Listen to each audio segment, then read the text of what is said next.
Hello and welcome to my channel. My name is Gwyn and my interests are few. Around the age of 12, I became extremely concerned that I could neither understand nor relate to nor connect with my peers. My healthcare team blames autism. Around the same time, the chronic trauma of my youth resolved into comparative calm and stability. The result was PTSD. It was complex PTSD, to be completely clear. Now, autism and complex PTSD, not the best combination. I wouldn't recommend it. But it's not a terribly uncommon combination because we do tend to be more prone to PTSD than ordinary people. It's one of the faults of our neurological system. They're not all faults, but some of the things are not the best. It's because of all of that, I experienced a degree of mental illness that made my conditions kind of intractable. My personal theory is that there is a degree of mental health that's necessary to really benefit from interventions from professionals, at least professionals as they currently operate. When you're below that threshold of health, professional help can be inaccessible, ineffective, or counterproductive.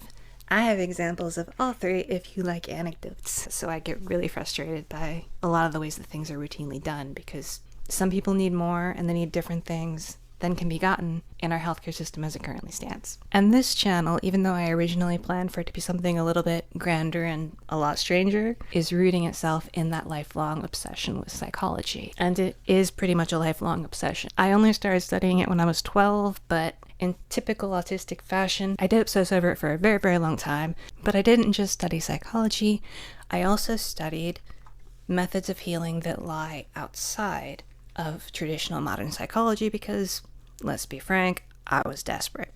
And the thing I found out is that sometimes all of that can be necessary if the professionals aren't yet able to reach you. If you aren't sufficiently stable and sufficiently trusting to be able to really engage the help of other people.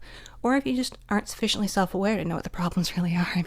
I know that was a huge chunk of it for me, was that I knew I felt terrible, but I couldn't articulate any of the details of it, and that made it really hard to get help with any details because I didn't even mention them. I couldn't mention them. I didn't know what they were. Anyway, lots of things you can do to make professional help more effective and to help yourself even when you either aren't ready for professionals or when you don't feel like you need them anymore. In addition to more traditional psychological approaches, I'm also a huge proponent of spiritual and religious tools that can be used for this purpose. However, unlike a lot of people who really push religion, I approach it from a skeptical perspective. Faith isn't my strong suit, to put it mildly. Crowley, my most esteemed and special and completely respectable prophet, said that doubt is a perfect mistress, but a nagging wife. Viewer, I married her. Despite that unholy union, I do try to avoid diving into cynicism because I've read enough studies and I've spent enough time observing people to know that cynicism isn't really helpful. It can be a validating defense mechanism and it can solve some of the bitterness and vulnerability you can feel if you've been taken advantage of or hurt in some way, but it's not helpful long term. You don't want to stay in cynicism. It's not useful. I also know that from personal experience. I know a little bit too many things from personal experience that no one ought to experience, but that's my life and it's okay. As much as I try to avoid cynicism, I am a skeptic. And despite that skeptical core, I am a Thelemite. Thelema is a very hands-on religion. It emphasizes actually practicing magic and actually engaging in mysticism. We do a lot of reading, of course, partially to get instructions for what we're doing because Thelema does predate the internet and videos in general, but it's about practice. It's not about beliefs, and we aren't required to believe anything in particular, which is good because I never know what I believe from one day to another.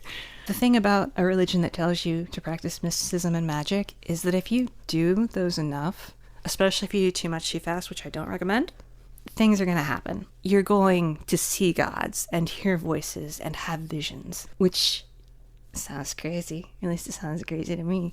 But it's actually a lot of fun, and it's a really great way to get in touch with who you are and what you think and what you know in there that you may have forgotten or not synthesized. You will understand why other people believe these things are real, even if you don't come to that conclusion yourself. And that's kind of fascinating. I think that's a lot of fun, and I wish more people would do it, especially more skeptics, because I tend to feel a little bit alone out here going, this is all probably nonsense, but can we do some magic together? Magic has basically taught me about things in my mind that I didn't know about and helped me synthesize things in ways that were more useful than I could in my conscious mind. So it's been very helpful, and I tend to really encourage it, though obviously it must be approached with caution and safety in mind.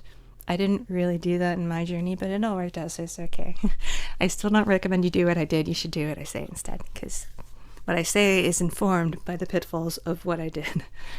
Either way, it's a good way to grow and explore and learn about yourself and learn things that your conscious mind hasn't figured out yet, which I recommend 100%.